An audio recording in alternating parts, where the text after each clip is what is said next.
Hello, aujourd'hui je vais vous parler d'or. On n'y pense pas, mais c'est un excellent achat à envisager car depuis des siècles, l'or occupe une place unique dans l'histoire économique, culturelle de l'humanité. Métal précieux par excellence, il incarne à la fois richesse, sécurité et transmission. Aujourd'hui encore, face à l'instabilité économique, aux crises géopolitiques et à l'érosion monétaire, l'or reste une valeur refuge incontournable. Mais investir dans l'or ne se limite pas à acheter quelques lingots. Il existe différentes formes, stratégies et précautions à connaître avant de se lancer. Pourquoi investir dans l'or?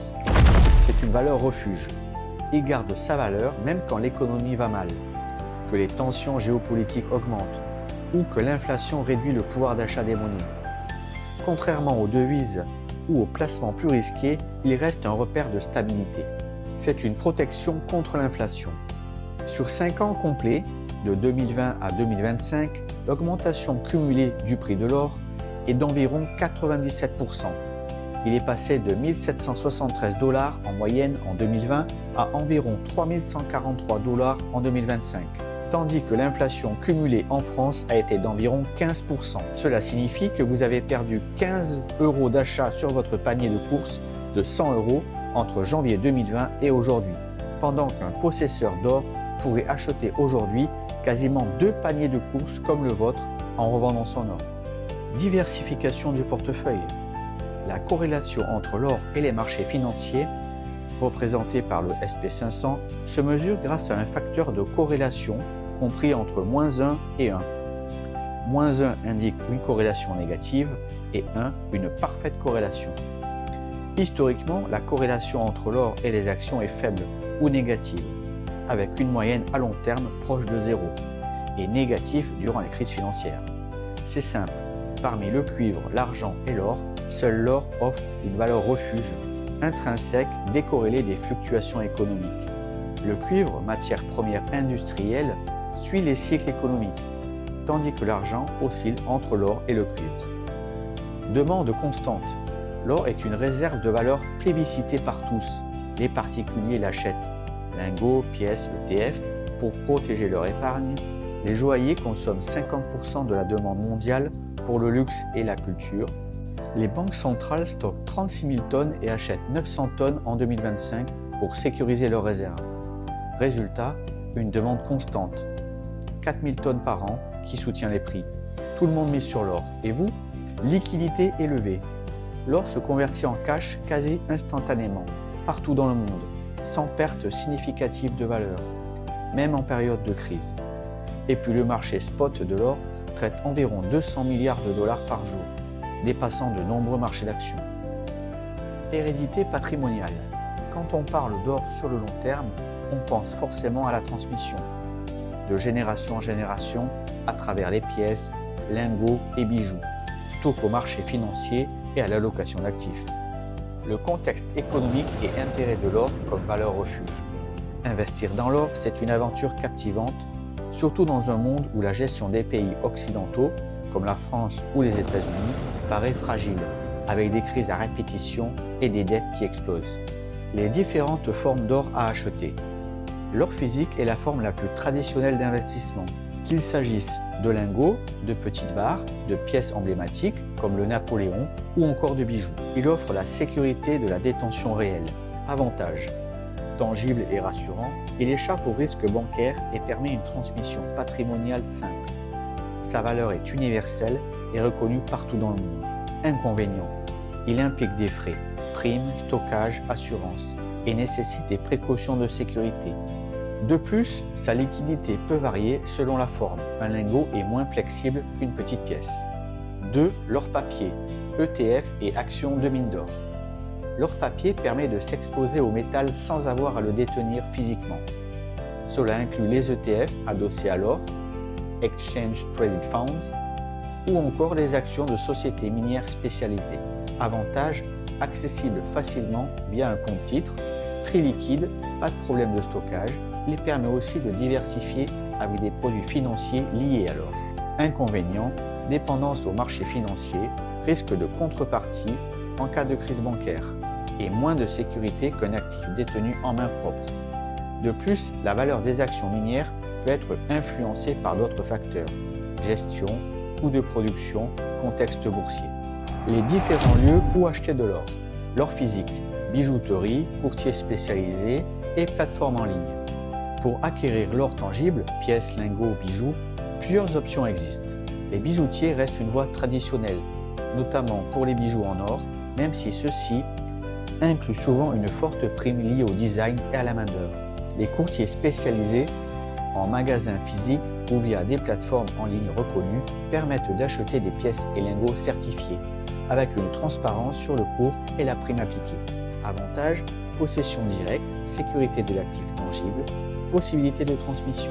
Inconvénients: nécessité de vérifier la fiabilité du vendeur, les frais de prime et le stockage. Vigilance accrue face aux contrefaçons en ligne. L'or papier, banques et institutions financières. L'exposition à l'or sous forme financière se fait généralement via les banques, les établissements financiers et les plateformes de courtage en ligne. On peut y acheter des ETF adossés à l'or, des certificats ou encore investir dans des actions de sociétés minières. Ces solutions permettent d'accéder à l'or sans contrainte logistique. Avantages: grande liquidité, facilité d'achat et de revente, absence de problématiques de stockage. Inconvénients: dépendance au système financier, frais de gestion éventuels et absence de détention physique qui retire une partie du rôle de valeur refuge. Avant d'acheter de l'or. Avant de se lancer dans l'achat d'or, il est essentiel de prendre quelques précautions. Analysez le prix de l'or. Surveillez les tendances du marché afin d'éviter d'acheter lorsque le métal est en pleine bulle spéculative. L'or reste une valeur refuge, mais comme tout actif, il peut connaître des phases de surévaluation. Évaluez les frais liés à l'achat. Outre le prix du métal, il faut intégrer la commission du revendeur, la prime, ainsi que d'éventuels coûts supplémentaires comme l'assurance ou les frais de stockage, si vous achetez un lingot ou un volume important. Anticipez le stockage. Contrairement à l'or papier, ETF certificat, l'or physique nécessite un lieu sûr pour sa conservation. Options de stockage. À domicile, utilisation d'un coffre-fort adapté, mesures de sécurité renforcées, mais risques accrus en cas de vol. En banque ou chez un dépositaire spécialisé. Solution plus sécurisée, avec une assurance souvent incluse, mais qui entraîne des frais de garde annuels. En résumé, investir dans l'or demande non seulement de choisir la bonne forme physique ou papier, mais aussi d'anticiper les coûts cachés et les contraintes pratiques qui peuvent réduire la rentabilité à long terme. Vendre son or, quand et où? Si vous possédez de l'or papier, la vente s'effectue de la même manière que l'achat, directement sur les marchés financiers, via votre banque ou votre courtier en ligne. Idéalement, il est préférable de revendre lorsque le cours est favorable, souvent en période de forte instabilité, crise économique, tensions géopolitiques. Toutefois, l'or ayant tendance à conserver voire accroître sa valeur sur le long terme, beaucoup d'investisseurs choisissent de ne pas le vendre, préférant le transmettre ou n'y recourir qu'en cas de besoin ponctuel de liquidité. Pour l'or physique, la solution la plus simple reste de la revendre où vous avez acheté. Boutique agréée, comptoir spécialisé, par exemple à Nice, ou plateforme reconnue comme Gold Avenue. Ces canaux offrent généralement plus de sécurité et de transparence sur le prix appliqué. Enfin, il existe aussi la possibilité de passer par des maisons d'enchères. Celles-ci s'avèrent particulièrement intéressantes pour des pièces rares, des lingots anciens ou des bijoux de grande valeur, susceptibles d'attirer des collectionneurs ou de dépasser le simple prix du métal. Conclusion. Investir dans l'or, c'est choisir une valeur refuge intemporelle qui protège contre l'inflation, diversifie son portefeuille et offre une liquidité exceptionnelle, tout en incarnant un héritage patrimonial durable. Que vous optiez pour l'or physique, lingots, pièces ou bijoux, ou pour l'or papier, via des ETF ou actions minières, chaque forme d'investissement présente des avantages et des inconvénients. L'essentiel est de bien vous informer, de surveiller les tendances de marché, d'anticiper les frais, primes, stockage, assurance et de choisir des canaux d'achat et de vente fiables, comme les courtiers spécialisés ou les plateformes reconnues. Dans un monde marqué par l'instabilité économique et géopolitique, l'or reste un rempart solide pour sécuriser votre patrimoine. Alors, prêt à faire briller votre épargne? Avertissement important. Je ne suis pas conseiller financier, ce que je partage ce sont mes réflexions personnelles, appliquées avec succès, mais pas des conseils dans l'investissement. Mes idées mélangent résumés et avis perso et n'engagent que moi. Prenez-les comme des pistes, pas des ordres. Formez-vous, Explorez plusieurs sources et adaptez vos choix à votre profil, âge, budget, tolérance au risque et situation personnelle. Aucune recommandation d'achat ou de vente ici.